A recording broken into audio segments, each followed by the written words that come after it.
ஓம் ஸ்ரீ குருப்பியோ நமக. நன்றாக குரு வாழ்க, குருவே துணை. பரபிரம்ம ருத்ரகாயத்ரி ஞானசலத்தின் நண்பர்களுக்கு வணக்கங்களும் வாழ்த்துக்களும் கூறி சிம்ம லக்னத்திற்கு 10 நாட்களுக்கான தினப்பலனை இந்த பதிவில் பார்க்க இருக்கோம். முதல் நாள் செப்டம்பர் 8ஆம் தேதி திங்கட்கிழமை. இது பூரட்டாதி நட்சத்திரம், அதாவது 8ஆம் வீட்டில் சந்திரன். இதுதான் உண்மையான சந்திராஷ்டமம். குருனுடைய நட்சத்திரத்தில் இருக்கார். குரு 11ஆம் வீட்டில் தன்னுடைய சொந்த நட்சத்திரத்திலையும் புதனுடைய உப நட்சத்திரத்திலையும் இருக்கிறதுனால இன்றைக்கி தேவையில்லாத ஒரு அதிகமாக முயற்சிகள், ஒரு வேலைக்கு 2 தடவை நடக்கிறது, 2 தடவை முயற்சி பண்ணுறது, இது மாதிரி விஷயங்கள் இருந்தாலும் நமக்கு கடைசியில் ஒரு வெற்றி கிடைக்கும், மன திருப்தி கிடைக்கும். செப்டம்பர் 9ஆம் தேதி செவ்வாய்க்கிழமை உத்திரட்டாதி நட்சத்திரம், அதாவது முதல் நாள் திங்கட்கிழமையே இரவு 8:02 தொடங்குகிறது. செவ்வாய்க்கிழமை அன்றைக்கு உத்திரட்டாதி நட்சத்திரம் மாலை 6:06 முடிந்து விடுகிறது.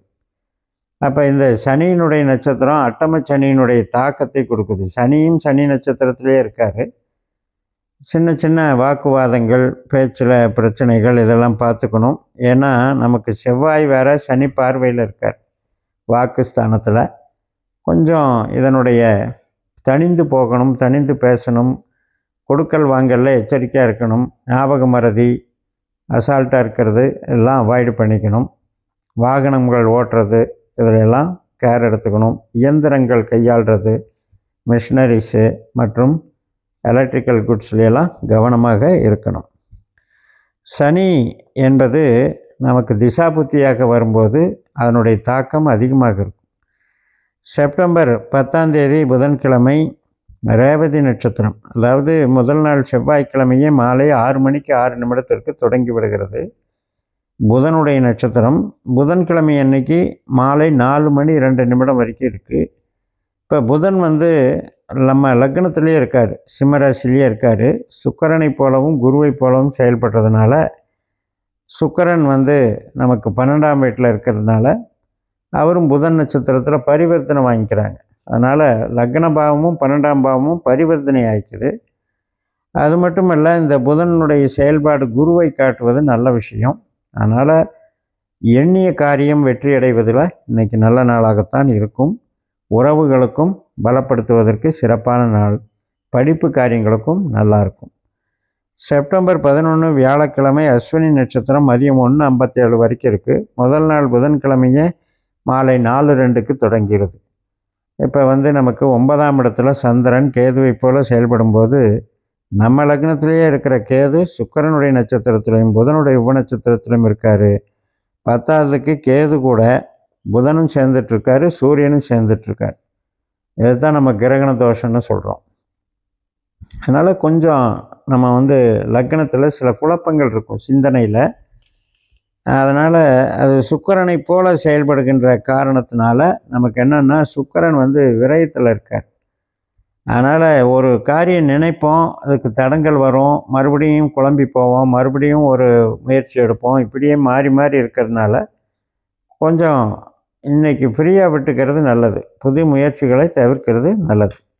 செப்டம்பர் 12ஆம் தேதி வெள்ளிக்கிழமை பரணி நட்சத்திரம் நண்பகல் 11:58 வரை இருக்குது. முதல் நாளே வியாழக்கிழமையே ஈவினிங் தொடங்கிடுது. சுக்கிரனுடைய நட்சத்திரம். அப்போ இன்றைக்கே அதே பலன்தான். சுக்கிரன் புதனுடைய நட்சத்திரத்தில் இருக்கார், புதன் சுக்கிரனுடைய நட்சத்திரத்தில் இருக்கார், பரிவர்த்தனை வாங்கிக்கிறாங்க. அதனால் இன்றைக்கி நமக்கு அலைச்சல் திரிச்சல் உள்ள நாளாக இருக்கும். சுக்கிரனுடைய உப நட்சத்திரம் குருவாக இருக்கிறனால கடைசியில் நமக்கு வெற்றியில் தான் முடியும், நமக்கு நோக்கங்கள் நிறைவேறக்கூடிய நாளாகவும் இருக்கும்.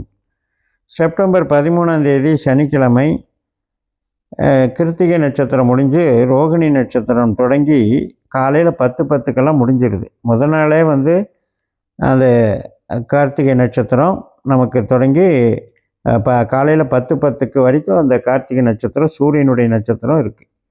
இப்போ இந்த சூரியனும் சுக்கிரனும் லக்னத்திலேயே சேர்ந்து சூரியன் சுக்கிரன் கேது, அதாவது சூரியன் புதன் கேது சுக்கிரனுடைய நட்சத்திரத்தில் உட்காந்து சுக்கிரன் 12ல் இருக்கிறதுனால இன்றைக்கும் பார்த்திங்கன்னா கொஞ்சம் அலைச்சல் தெரிச்சலில் கவனப்படணும். மெயினாக 12ஆம் இடம் அப்படிங்கிறதுல ஒரு கிரகம் இருக்குது அப்படின்னாலே அந்த கிரகத்தினுடைய நட்சத்திரத்தில் நமக்கு ஒரு கிரகம் போகுது அப்படின்னா அது வந்து ஏதோ ஒரு வகையில் நமக்கு டயர்ட்னஸை கொடுக்கும், செலவுகளை கொடுக்கும், நம்மளே வருத்திக்கக்கூடிய தன்மையை கொடுக்கும். உறவுகள் விஷயத்தில் கவனமாக இருக்கணும். அந்த கிருத்திகை முடிஞ்சு ரோகிணி நட்சத்திரம் காலையில் 10:10க்கு சனிக்கிழமை தொடங்குது. 10ஆம் வீட்டில் சந்திரன் பலமாக இருக்குது. அதனால் கூடுதல் பொறுப்பு வேலைகள் பண்ணுறது அல்லது நம்ம இன்னொரு தொழிலுக்கு முயற்சி பண்ணுறது, எக்ஸ்பென்ஷன் பண்ணுறது, இது மாதிரியான நல்ல காரியங்கள் நடக்கும். பதவி உயர்வுகளுக்கு உண்டான விஷயங்களும் நடக்கும். மறுநாள் செப்டம்பர் 14 ஞாயிற்றுக்கிழமை காலையில் 8:40 வரைக்கும் இந்த ரோகிணி. அதுக்கப்புறம் மிருகசிரீஷ நட்சத்திரம். 2 பாதம் ரிஷபராசியில், 2 பாதம் மிதுன ராசியில் இருக்குது. 10ல் சந்திரன் செவ்வாயை போல செயல்படுகிறார். செவ்வாய் நமக்கு சித்திரை நட்சத்திரத்தில் இருக்கார், துலா ராசியில் இருக்கார். அதனால் இன்றைக்கி நமக்கு முயற்சிகள் பலிதமாகும். ஒரு மாற்றங்களை குறித்து சிந்திப்போம். வீடு மாற்றம், இடமாற்றம், வேலை மாற்றம் அல்லது ஆவணங்கள், பத்திரப்பதிவுகள் செய்வோம். இளைய சகோதர வழிகளில் நிகழ்ச்சிகளுக்கு பங்கு எடுத்துக்கொள்வோம். தைரியமாகவும் துணிச்சலாகவும் சில முயற்சிகளை எடுக்கக்கூடிய நாளாக இது இருக்கிறது. மறுநாள் செப்டம்பர் 16ஆம் தேதி செவ்வாய்க்கிழமை இந்த புனர்பூசம் நட்சத்திரம், அதாவது திருவாதிரை நட்சத்திரம் வந்து காலையில் 6:45 வரைக்கும் இருக்குது.